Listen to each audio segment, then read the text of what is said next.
And when you hear Stardust by Clark Hubbard, performed by the Vanderbilt Percussion Group and produced by Continuous Motion Productions, that's how you know you're listening to The Zip. Here on Brattleboro Community Television, also on WVEW LP, Brattleboro Community Radio, for this week and this week only. This is a special little episode of The Zip, a mini episode out in the field. We're not in the studio like we normally are. We're here at Brattleboro Community Radio, and we're doing a little hostile takeover of the community airwaves. I'm here. I'm Johnny Gifford. I'm the producer of the show. I'm joined by Ian Goodnow from Wyndham 9, representing the 9th District of Wyndham. I'm repeating myself. Yeah, it's in a cool way. It's a cool way. I'm leaning into it. Yeah. And Zon Eastis, Wyndham 1, representing the very first district in Wyndham. Hey, guys. Hey, Johnny. Hey. Thank you for letting us take over your radio show. I wouldn't have it any other way. I really like that piece that was just played. That's great. Oh, my God. It's a good piece. And, it's interesting. I have to report here on the radio. I have to report the songs we play because it's part of our, our due diligence to pay rights for performing rights organizations. And I have to put in this field that says song. There's not a field that says piece. There's a field that says song. You mean on the software here. Just something I wanted to point out. Wow, there you go. It's interesting. Very interesting. Yeah. Wow. In any event, this is our season finale. I want to acknowledge that because it's the end of 2025 and the next legislative session is about to start in 2026. And that's going to mark season 2, I think, of The Zip. This is our 5th episode, so it's a short first season. But I think we, had a lot of laughs and learned a lot of things along the way. It's been a journey. It's been quite a journey. Yeah, and hopefully we'll have even more episodes that are sort of outside of the recording studio and out in the world as we move into season 2. Maybe we'll do some up in Montpelier. That would be awesome. Maybe we get Johnny to drive up. Yeah, I'll be coming up. I already have a couple of dates planned out that I'm going to be up there. That's right, because Johnny's also a lobbyist. Ooh, yikes. Don't out me like that. Yeah, I got to go up to the Statehouse a couple times a year and say, this is what community media is, like WVEW and like BCTV, and this is why we're important and why we provide a vital service to Vermonters. And ice cream. And I serve ice cream to Ian in a little while I'm wearing a little hat. It's a little, he wouldn't take the ice cream unless I wore the hat. Yeah, I made him put the hat on. You did. Yeah, I love it. He did. But that's all part of legislative world. It's an interesting culture. Me having gone there for the first time maybe 2 years ago and very quickly learned that this is basically like a high school lunchroom in a lot of ways. Oh, yeah. A lot of ways. Does it feel different? Do you think that Zon and I are the two legislators that you know the best now? Oh, easily. I mean, from doing the show and I feel like we very quickly developed like a sort of rapport and a banter, even like up in Montpelier when we would just spend, more intentional time together. Yeah. So absolutely. Yeah. Does it feel different like in the building now that you know a couple of the legislators better, or is it still? And I think overall, generally speaking, I've just become more comfortable with the environment as I've just gotten to know the people there. And as I've gotten to know the dynamics too, you're a little lost because it's a confusing building. Granted, I'm mainly sticking to like the cafeteria area and occasionally some committee rooms or whatever. But everything moves very quickly. Well, yeah, and the other thing that's really tricky, I think, and I think I had to get used to it too. Before I was a legislator, I used to work at the Vermont Arts Council, and one of the things that always amazed me is I could be present in the building, standing there. I might never see the representatives I'm seeking because the representatives have no offices, nor the senators, right? No staff. So unless you kind of get to know what their schedules are like and where they might be, you oftentimes can't even find the legislator you're looking for because we're busy working. Yeah, it's a little tricky. And the cafeteria is like its own animal. I feel like that's something that for the listeners who have not. I mean, are there any that haven't watched The Zip? But for the listeners, you never know. There are people who tune into WVEW regularly just because it's what they have on their radio at home. Yeah, and so then they catch random stuff like this. So part of The Zip is for those who haven't seen episodes, talking a little bit about the legislative experience from newbies. Because Zon and I are in our first biennium and going into the second half of it, and so we talk a little bit about those experiences. The cafeteria is definitely one of those like newbie experiences that I'm still sort of navigating. It's so chaotic. There are so many people there. It can feel incredibly productive. It can feel completely unproductive. And it never seems like a place you go just to eat lunch.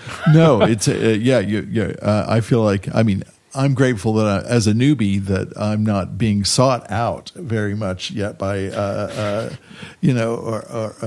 certainly the lobbyists haven't figured out yet where I fit in yet. So you're not. They don't need you for anything. Exactly, not yet. You're not important yet. So. Well, not until you start introducing a bill and you become a champion. Ooh, that's a buzzword.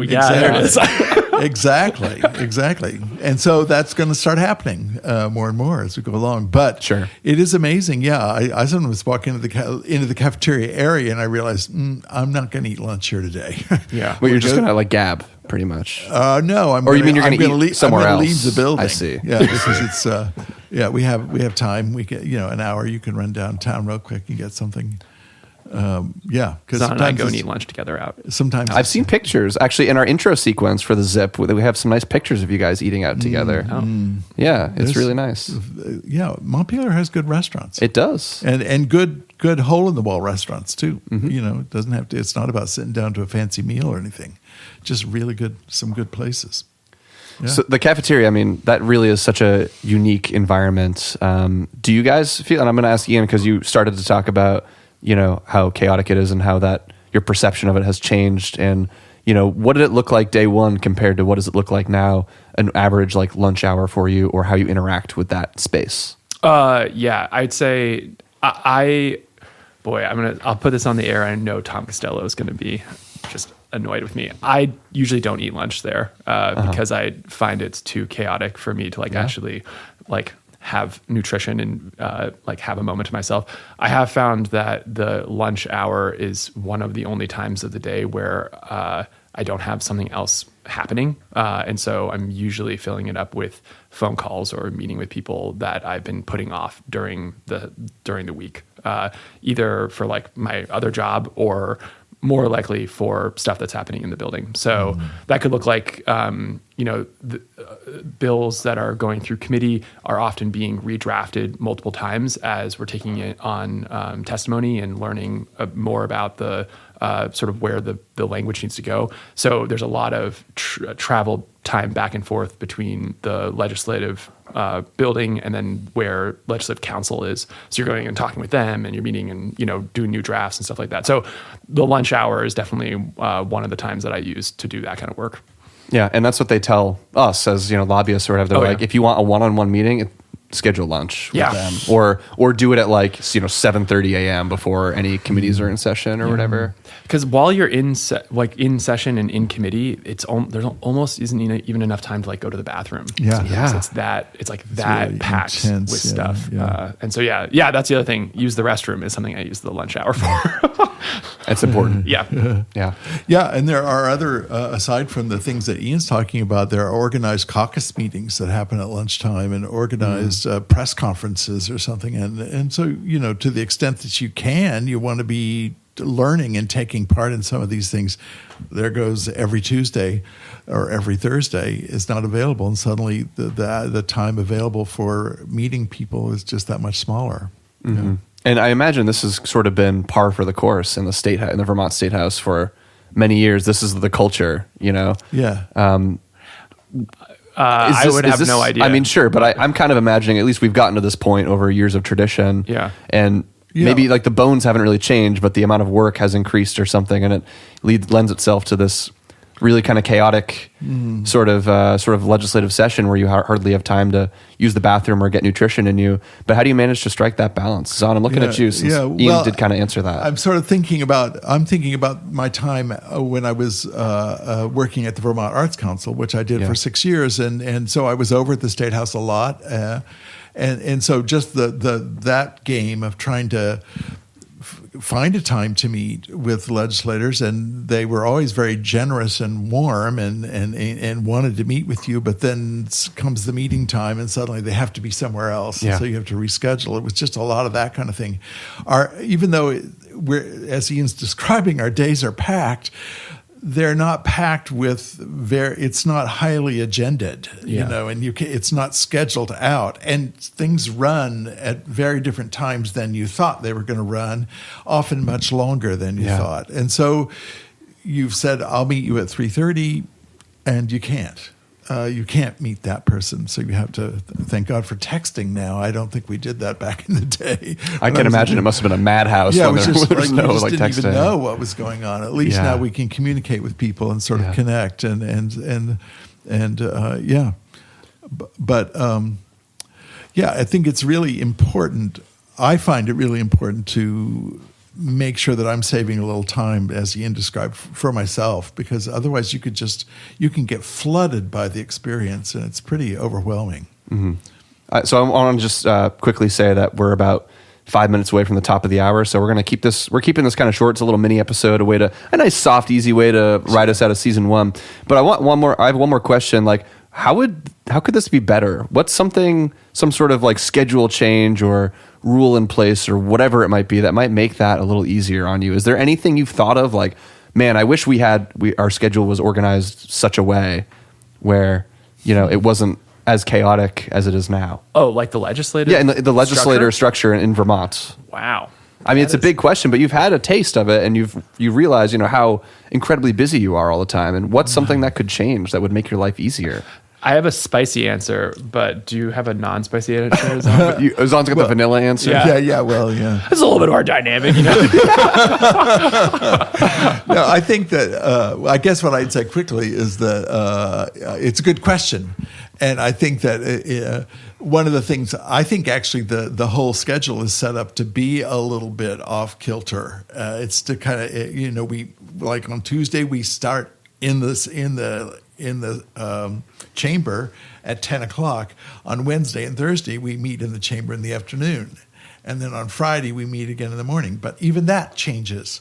So it's like if there was just a time you were in the chamber the same every day, that might be a difference. It just might help regulate things. Mm-hmm. I think the biggest thing is that we're a citizen legislature, and we have no support. And I think that's the trickiest.